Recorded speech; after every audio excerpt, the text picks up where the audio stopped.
I'll tell you something. Thank you. Thank you. I'll tell you what I saw the other day. This upset me, and I'm a pretty easygoing guy. You know what I saw? I saw an ambulance. Big sign on the back of the ambulance, on the back door. Do you know what it said? It said, "This is an ambulance, not a taxi." This is an ambulance, not a taxi. I know, I can see. Don't worry, I can tell. I know it's not a taxi. You know how I know it's not a taxi? Because last time I called a taxi, it didn't take 3/4 of a fucking hour to arrive. That's how I know. While I'm on the subject, can I just ask, is it really strictly necessary in this day and age to have the word ambulance written back to front on the bonnet of the ambulance? No, so if you see it in the rearview mirror, it says, I know why. I know why. I'm just questioning it. See, my point is, if the blue flashing light and the big red cross hasn't done it for you, just a hunch, but I suspect the word ambulance is going to be lost on you as well. So I'd like to know if there had ever been anyone in the history of the automobile who was driving along, looks in their rearview mirror and goes, huh, what the heck's this? Who's this joker with his blue flashing light and big red cross behind me? Well, he's not getting past me. What does this say? Eculumbo? What does the hell that mean?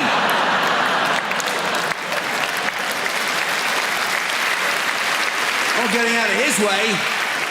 There's some pushy Danish furniture company behind me trying to get past me. You gotta watch it. They're all at it. I saw a fire engine, big sign on the back of the fire engine. You know what it said? It said, "Smoke alarms save lives." I thought, yeah, more like save you the bother of getting out of bed to put the fires out, you lazy bastards.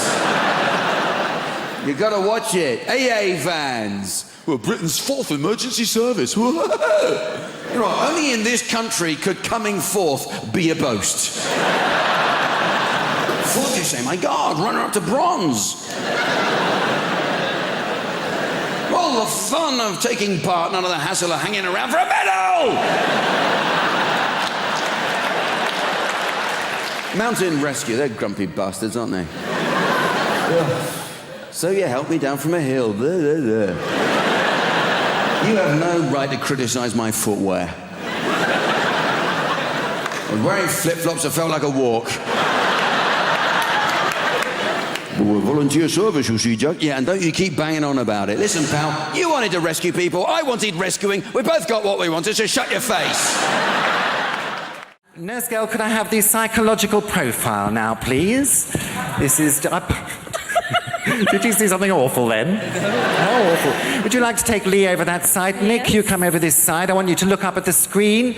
I'm going to show you 3 images, and I'd like you to tell me which one you'd rather spend the evening with. Excuse me, Mr. Jelly. Would you rather spend the evening with number 1, a teddy bear, number 2, Tom Cruise, or number 3, a large courgette? Which one are you going to go for? I'll go with teddy bear. You're going for the teddy bear. You're going to play safe. Let your arms hang loosely by the side. That's right.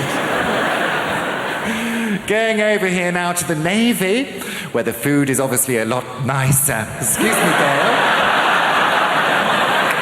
Similar arrangement for you, Lee. Would you rather spend the evening with number 1, a hot water bottle, number 2, Jude Law. No stains on the upholstery, please. Or number 3, a large sprig of purple-headed broccoli. What's it to be? The purple head wins all the time. It does. Excellent. Would you like to now join me back in the middle? Lee and Nick, come over here. Some straightforward questions now, just to find out a bit more about you. What's your favourite aftershave? I don't wear aftershave. You don't? Deodorant? Sure.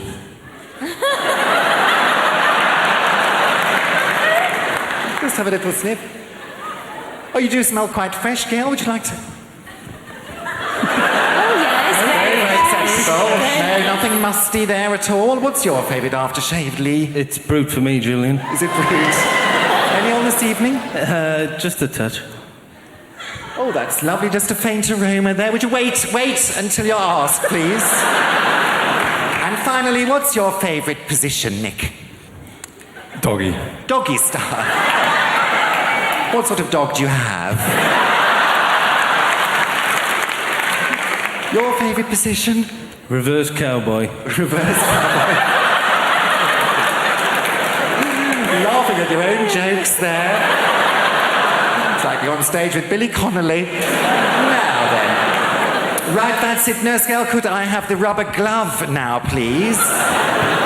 For medical reasons, I'm obliged to conduct an internal examination. Thank you very much. Could I have the swabs at once? Here they come. All sterilised, open wide. Oh, I say. Lots of room in there, isn't there? What a waste. And Lee. There we are. Perfect. Get those under the microscope at once. Take Lee over to his screen. Nick, come over here. Let's see the results of your swab test first, please. Okay, nothing to worry about there. Just a couple of common or garden microbes. It's almost as if someone just filmed a lava lamp.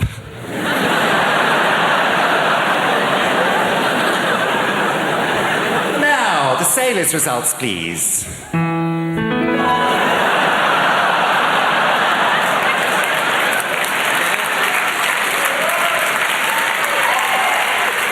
Not very nice, is it?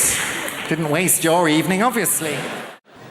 They say it's hard, you know, bringing kids up is difficult. They say kids these days are influenced by these new hyper-violent computer games. And that's nuts, isn't it? If we'd been influenced by the computer games from our childhood, we'd have to go around going like, beep, beep, beep. It'd be rubbish, wouldn't it? No one would play with that kid with beep, beep. Can I be in your gang? No, you're a bit weird, mate, to be honest. Imagine being influenced by Pac-Man. You'd have to like walk round in a darkened room munching pills and listening to repetitive music. So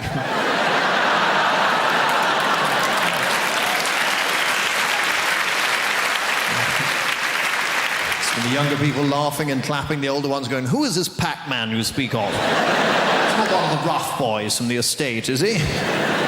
There were some rough kids where I live, and they're not being rough, they're just being confusing. You know, you come out of your house, they go, yeah, your mum makes gravy for leopards, innit? Yes, I believe she does. She does a lot of charity work. These are scary kids. Even the dirty old men are scared of these kids. See them turn up in their car, put the window down, like, hello, little boy, do you want a sweet? The kid's like, what sort of sweets have you got? Said it best be good if you come on here and trouble me with your sweetie talk, right? You don't want any mojo or drumstick rubbish, you get me? You must have a serious sweetie offer for me, boy. Blokes panic. I was like, well, I've got bonbons. I wasn't sure what to bring, to be honest. Dib-dab there, and wham-bar. Wham-bar, your sweets are rubbish, man. Shut up. No. Wham-bars used to be big like that. Now they're small, innit? So you're going to have to do better than a wham-bar if you want to see my dick, right? Hey, man, look at your car driving a Saab. You got no pride. Get out, you wham-bar, bitch. Next pervert, please. What kind of sweets have you got, sweaty? What do you mean, Neverland? Yeah.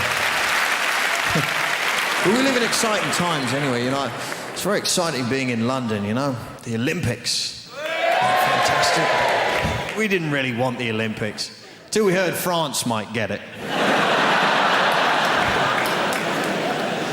The British people are, oh no, all that running and jumping. It's not really for us, is it?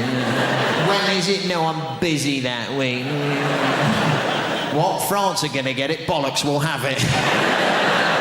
Only in London would we have to have a poster campaign saying, back the bid. No, fuck off, it'll be rubbish. Don't you think that's a bizarre response to that question? Like, would you like the oldest, most historically significant athletic competition the world has ever known, attracting athletes from every known nation on the face of the planet to come here and perform at the peak of their abilities in the very city where you live? Most British people go, where will we park?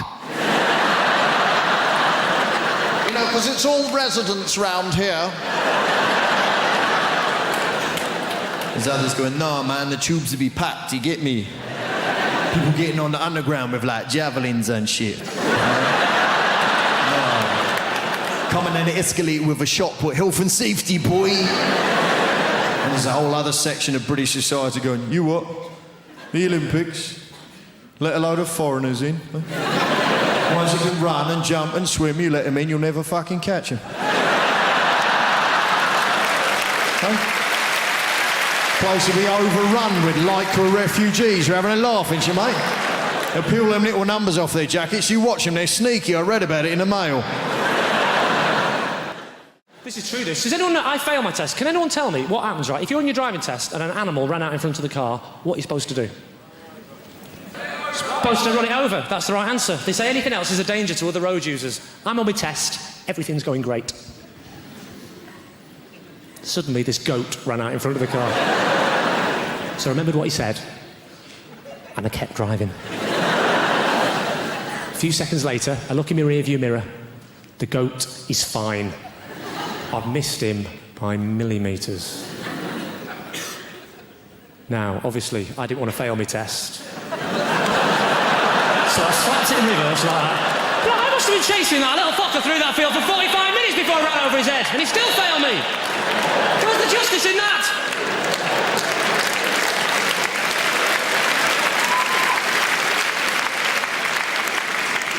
You actually look a bit like my driving instructor, madam.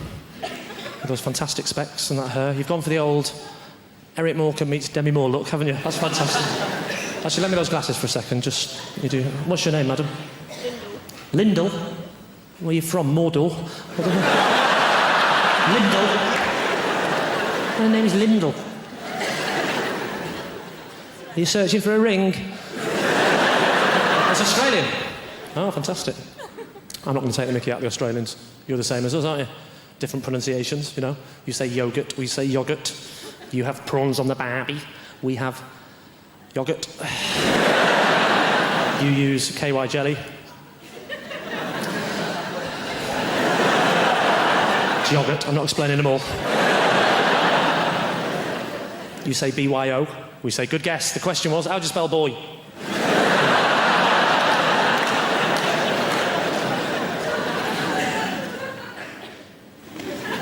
Arsenal. What do you do for a living? Are you a welder?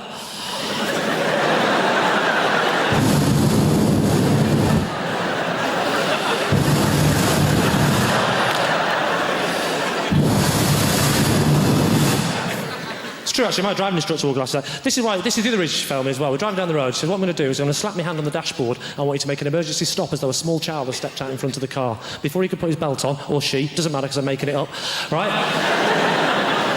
Before the person could put their belt on, right, I hit my brakes up, and he hit his head full on the window, like...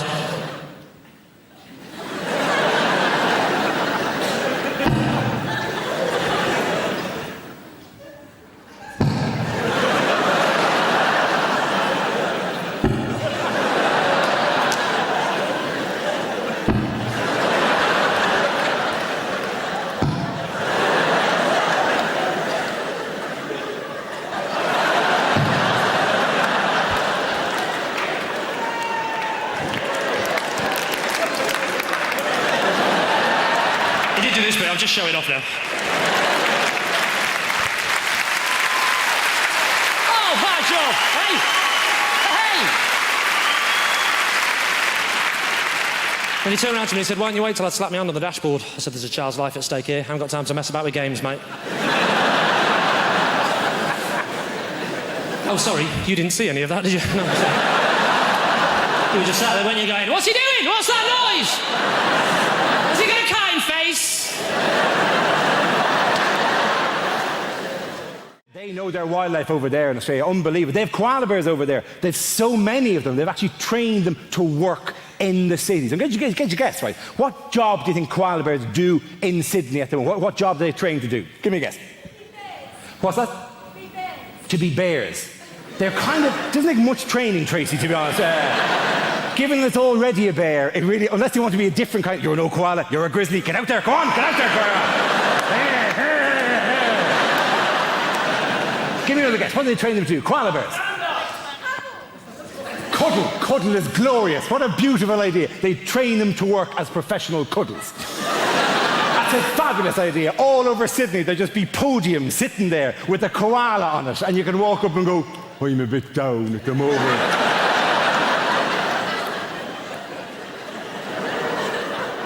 And the koala will go, come here, come here.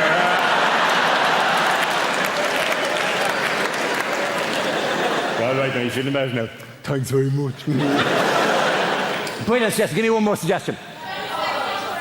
As phone sex operators. They train the koalas to work as phone sex, not actually just as operators, not actually to do the thing, but to go, I'll push it through now. So, well, you sound like you need a bit of loving, do you? Well, there's a very strict woman on line 4. I'll give you that to her, right? Because koalas are very good at that kind of notion like that. Or is it actually to talk to the customers? Oh, do you want to see what I'm wearing? I'm all furry and exciting, right? I'm the furriest little koala you've ever seen. I'm slipping out of the fur at the moment. Look at that. Do you like that? That's kind of sick. That's weird. What they actually train, the job they actually train koala bears to do in Sydney is to work as bicycle locks.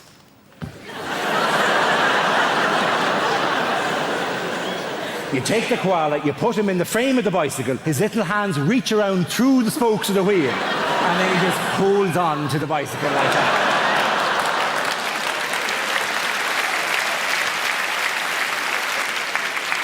The finest answer I ever received, though, was in a university in Dublin, and I said, what job do they train them to do? And a student there went, is it guides for the blind? And I said, well, surely they'd use dogs for that. And she said, not for walking, for climbing.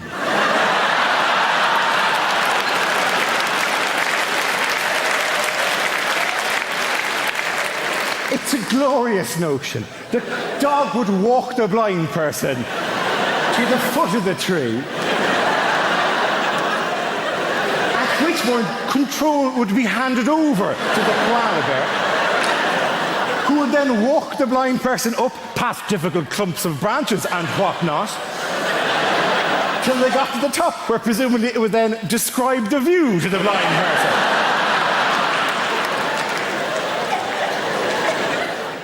Anyway, we finally get in. My son looks around, flatly refuses to get into the dentist chair. So, of course, I think, well, I've got to lead by example now. I've got to be a role model. So I said to him, well, look, how about if I sit in the dentist chair first, and then you'll see there's nothing to worry about, all right? He agrees to this. And I said, then you'll do it, won't you? Yeah, okay. So I, wink, wink at the dentist. This is not a fucking appointment, pal. Dentist is looking at my teeth. He puts the bib on me, the sunglasses. Yeah, sunglasses at the dentist? At your dentist? What is that? That's a great little trick, that one is. What are they? You meant to think you're at the beach or something? Well, you're sunbathing. Oh, relax. Look, the sun is out. There are 4 of them, but they're out. Oh, you clever man. I forgot I had a Black & Decker in my mouth for a minute there. It's incredible what you did. You tricked me with the sunglasses. Anyway, he's looking at my teeth.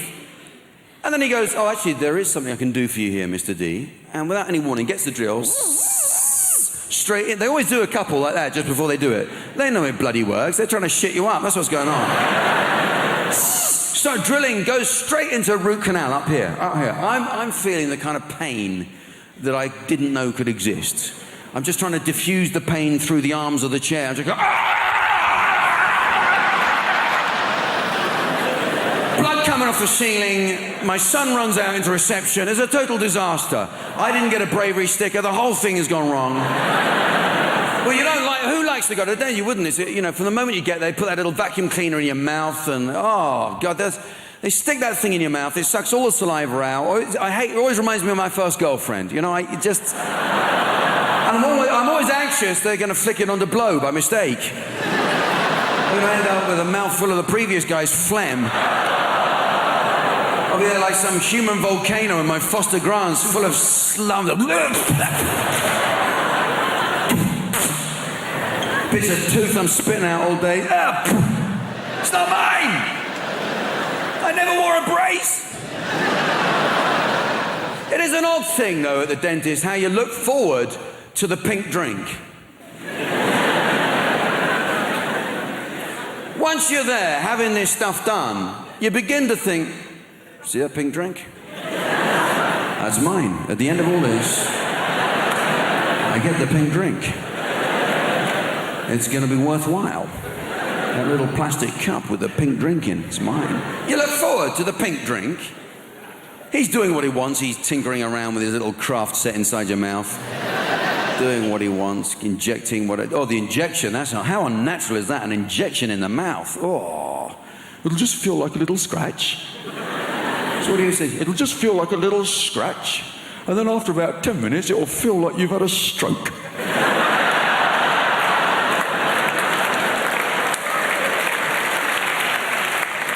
I'm lying there, my upper body is going numb. And I'm thinking, oh, in a minute, I got a pink drink. You find yourself looking forward to those words you can swell. Oh, thank you very much. I actually think that is the dentist's secret pleasure, to see you in that state. Look at you, you dribbling baby. You have no idea how much I hate humans. That has done me the world of good. Thank you for that. Because I was waiting back there behind the big billboard, absolutely terrified. I'm not a natural performer. I'm not, although I have been doing this talk around the country for about 2 months now. I won't lie to you, it's not been going very well. I think the worst one was Folkestone. I have never seen an audience turn so quickly. Rushing at the stage, anger in their faces. Refund! Refund! It was horrific. I'll try and paint a picture for you. Youngsters will know what I'm talking about. Are there any youngsters in the... You can relax, sir. Well, oh, there's a youngster. What is your name, sir? Riyadh. What's that? Riyadh. Riyadh. What? Riyadh with a Z. Riyadh with a Z. All right, it's not Sesame Street.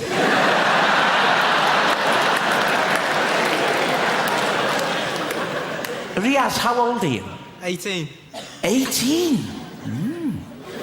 Shouldn't you be wearing a hooded top? Get out of my shopping centre! Riyadh. Don't laugh at Riyadh, please. You'll know what I mean, Riyadh, when I talk about stage diving. Are you familiar? You won't know what I'm talking about, sir, but this is when a rock star, like a Kurt Cobain or a Duncan from Blue, they run and they leap, and you're right to be afraid, you're right to be afraid. They leap onto the audience, Riyadh. It's terrifying. The audience grab hold of them and manhandle them. Turning them around like that, all over the place. Terrifying. Now, what happened at Folkestone was almost a complete reversal of that. with people just rushing at the stage. It was appalling. But I don't think we're going to have a repeat of that tonight. I don't. Because I'm already getting a lot of warmth from you. I am. To quote the great Darius Danesh, there's a lot of love in the room. There is. And a wide range. We've got Riyadh with a Z. No one can take that away from you, Riyadh. I wouldn't try to. You'd whip out your hooded top and you'd happy slap me into submission.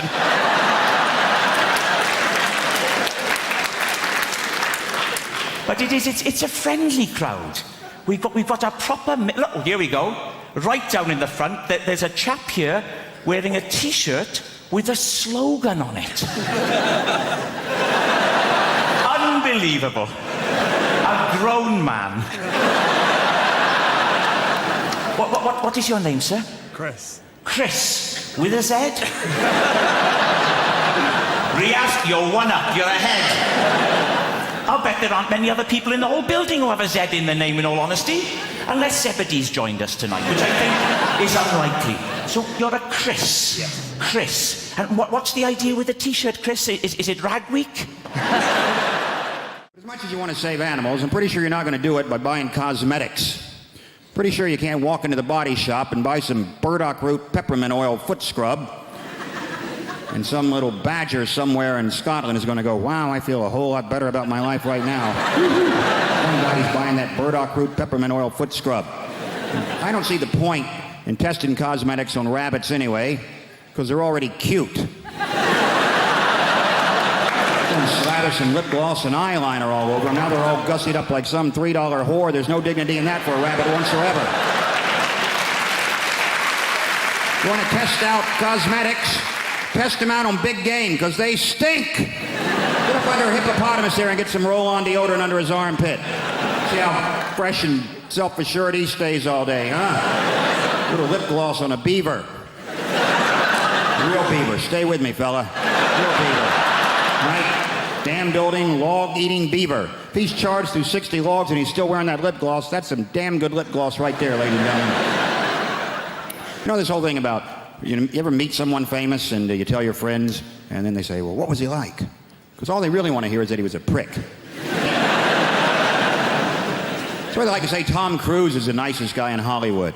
And I always think, well, if I was making $8 million a film, I'd be nice too. Jesus Christ. But I'm not sure he is that nice. Because I always read these articles about how he's so insular and he's into his Scientology and he, stays at a hotel, won't make eye contact with anyone in the hotel because he doesn't want to talk about the plots to his new films. Apparently, as if staring Tom Cruise in the face, he would just crack under pressure. What are you staring at? Hey, you want to hear about my new film? Ever seen a Tom Cruise film like he couldn't figure out the plot in about 18 seconds? Oh, Christ. He's a cocktail maker. He's a pretty good cocktail maker, too. Till he has a crisis of confidence and can't make cocktails anymore. Then he meets a good-looking woman who talks him into being a better cocktail maker. A riveting piece of cinema that was. Then he's a race car driver. Pretty good race car driver, too. Till he has a crisis of confidence. Can't race cars anymore. Then he meets a good-looking woman who talks him into being a better race car driver. Then he's a jet pilot. Some of you are starting to see a pattern emerge here. Pretty good jet pilot? Yes, he was. Until he had a crisis of confidence, couldn't fly jets anymore. Then I believe he met a good-looking woman who talked him into being a better jet pilot. Then he was a sports agent. Then he was the brother of a retarded guy. He was a pretty good brother of a retarded guy until he had a crisis of confidence and wasn't so sure he was such a good brother of a retarded guy. And then he met a good-looking woman who talked him into being a better brother of a retarded guy. Then he was some kind of, I don't know what he's in now, War of the Worlds. Maybe he fights the world. And you know what? I bet he's a pretty good world fighter. But at some point he'll probably have a crisis of confidence. He'll meet a good-looking woman who convinces him it's okay to fight the world. Could be a Scrabble player for all I care. He's a pretty good Scrabble player. Till he draws all vowels. Has a crisis of consonants. And he meets a lovely Welsh woman who teaches him a lot of words he's never heard before. I've been doing camp old nonsense in show business for 20 years now, and I've worked with some fascinating people like Postman Pat. I'm sorry to tell you, but the man's a I'm sorry for language. But we did Panto a couple of years ago, and he was constantly upstaging me and pulling focus. In the end, I said, "You're a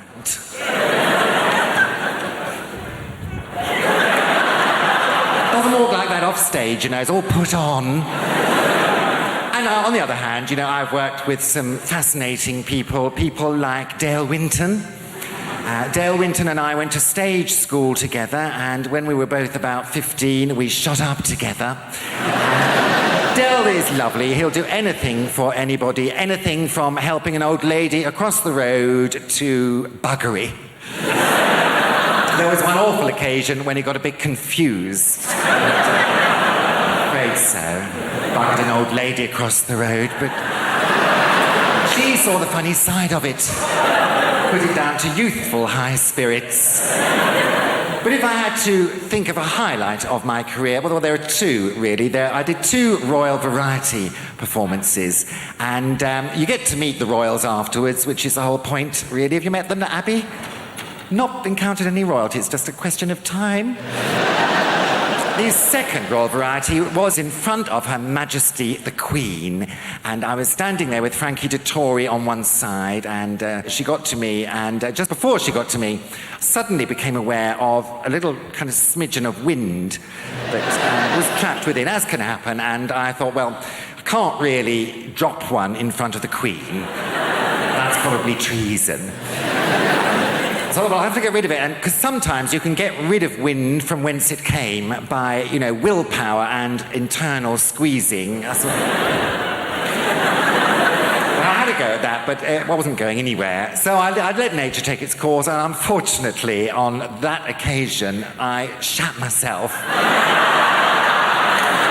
Isn't it always the way, though? Just when you're about to meet a monarch. It was all right. I mean, I better just explain, because I'm on this special diet, no wheat, no meat, no dairy, no cigarettes, no alcohol, I barely breathe diet. And as a consequence, my stools are not as other people's. They're very, very compact, kind of capsule-type affairs, hardly any bigger than a Nurofen Plus. And fragrant, I might add, generally lavender-scented, sometimes with a hint of juniper. People use them as drawer fresheners. They will be on sale in the foyer as you leave. Make an ideal Christmas gift. And she said to me, "Oh, very, very good. Were you very nervous?" I said, "Oh, just a tad." And so I thought I'd better get rid of it, and I shook my leg like that, and it shot across the stage. Who should be over there but Dame Shirley Bassey? Well, she's a wise old bird, and she saw it coming, and she deflected it like that. It shot through the air. Who should be over there with her mouth open, as usual, but Claire Sweeney? And I'm afraid... Poor old Claire. She's been talking shit ever since. We're here to talk about relationships. Let's crack straight on with the first slide. Making... Don't laugh at that. That's not meant to be funny, please. Let's not have another Folkestone on our hands, please. Making divorce work. Now, given that it is a rocky ride, an emotional roller coaster, I start off with a joke, ladies and gentlemen, just to loosen us up. Here it is. If you're going to get divorced, you have to be like the man in the toll booth. Why is that, Keith? Well, you have to be willing to accept, this is the joke, change. It's a zinger. When you divorce, there is sweeping change. Changes right across your life, in every area. One of the first things to change is the locks. You may please don't laugh at that, please. You may come home one day and find that your key no longer fits your wife's lock. Another man's key is fitting your wife's lock. And stop it! Stop, I'm stamping on that. Riaz, with a Z, please. Stop it. It's not that sort of a show. Well, I mean, it's not a show, is it? It's a talk. But it's not smutty. So you may come home and find that your key no longer fits the lock. Good. Yes, it can. And it can be very difficult to tell why a relationship is going to go wrong. Why is that? Well, I think it's because at the beginning of any relationship, when two people get together, there's always a sense of what? Hammersmith, at the beginning of a relationship, a sense of... Pardon? Worry. No. Anyone else? At the beginning of a relationship, a sense of... No. Uncertainty. There's always a sense of uncertainty. A feeling of will they, won't they? And there's no way of... Please, Hammersmith, take it seriously. We're talking about emotions. A sense of will they, won't they? And there's no... Hammersmith, I will walk off the stage, please. there's no way of predicting when a couple get together whether or not the relationship will work. Will it last a long time? No. Not a chance in hell. Will they stick together? No. Will the marriage endure? Yes. Lee and Leslie. Now, Lee and Leslie are a lesson to us all. They've made a marriage work. So why is it then that when they can make a marriage work, so many others can't? Paul Simon said, there are 50 ways to leave your lover. 1.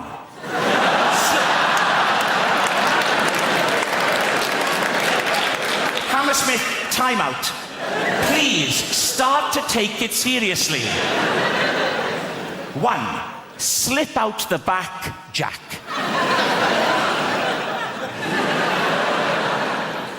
2. Make a new plan, Stan. And 48 others.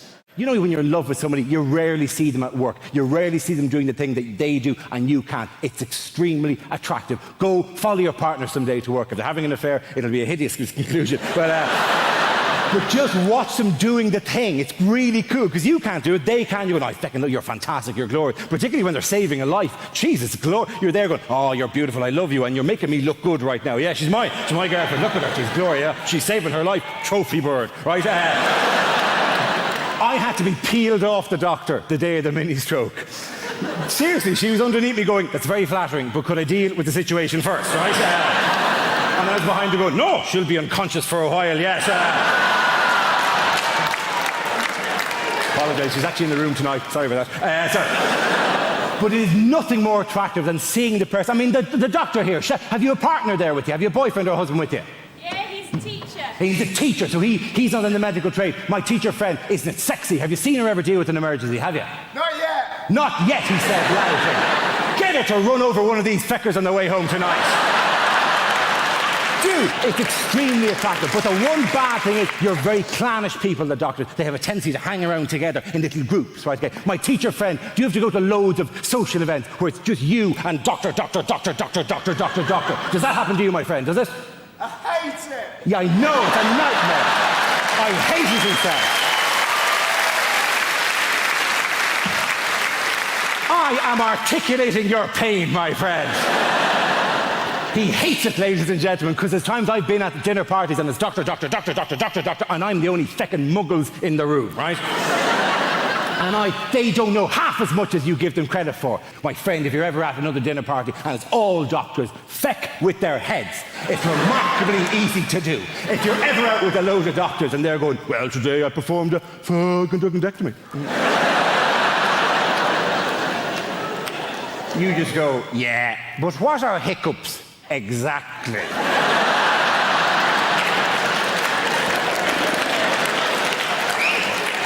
There's many competing theories at the moment. And then you go, why, if you stay in bed longer, do you feel more tired? It's not my speciality, that particular field. Does time heal all wounds? Who the fuck invited you to this dinner party anyway? What are the Oil of Olay 7 signs of aging?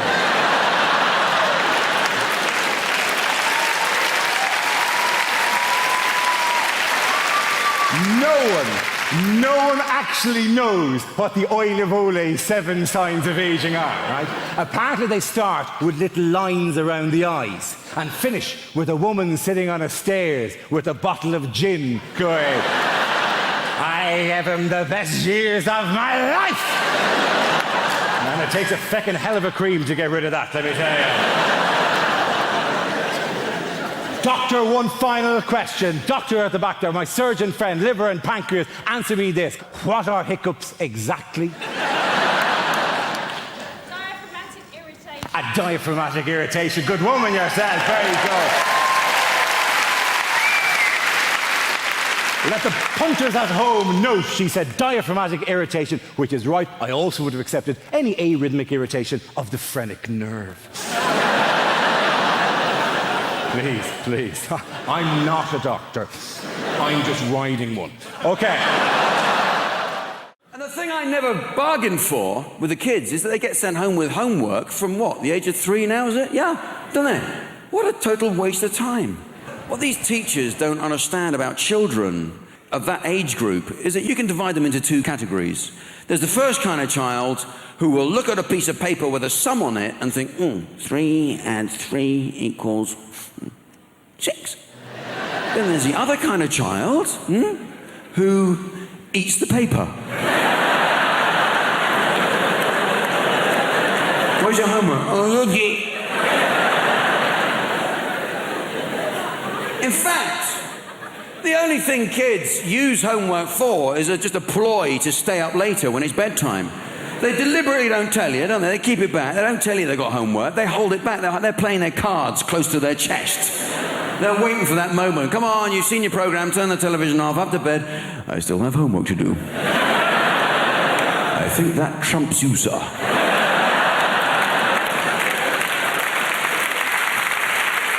So they've got homework, and you have to do the homework with them because they can't concentrate for more than 2 minutes at that age. You've got to sit with them, actually keep them there at the table. If you don't, you go back after 2 minutes, they'll be out in the garden swinging on something. You go, what the hell are you doing? What are you doing? You're meant to be doing... Oh, sorry, I felt like having a swing on something instead. So you have to stand over them while they're doing it. They have to do this... Oh, my kids have this spelling thing. They have to copy out the spelling every night. I don't know if it's humanly possible to move your hand across paper any slower than they're doing at that stage in their writing career. But what I am saying is I find it fucking agonizing watching. 4 minutes later, I've done it. That's good. That's the first letter done. Well done. Jesus Christ!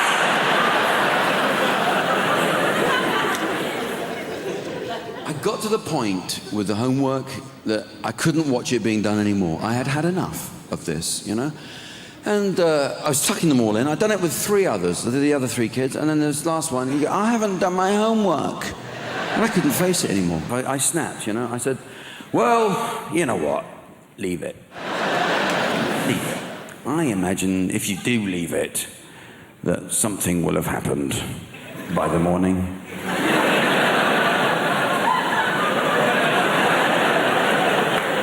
And I did. I went downstairs, got my pencil out, and I did it myself. I did the homework myself. I did it with my left hand, so it looked like proper crap writing.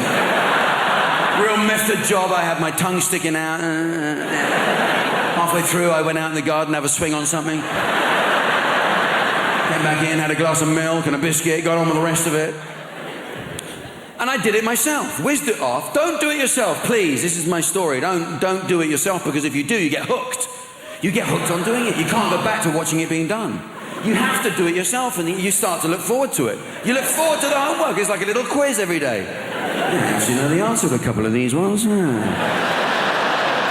It got so bad, I was doing it night after night, his spelling list. But the trouble is, I can't spell. I really can't spell. Hopeless. I mean, in fact, after 4 weeks, we got called into the school. Very sorry to say that your son is educationally subnormal. Take a look at his spelling, I think it says it all. So what can I say? I can't say it was me. Couldn't admit to be me. So, well, he's in a home now. So.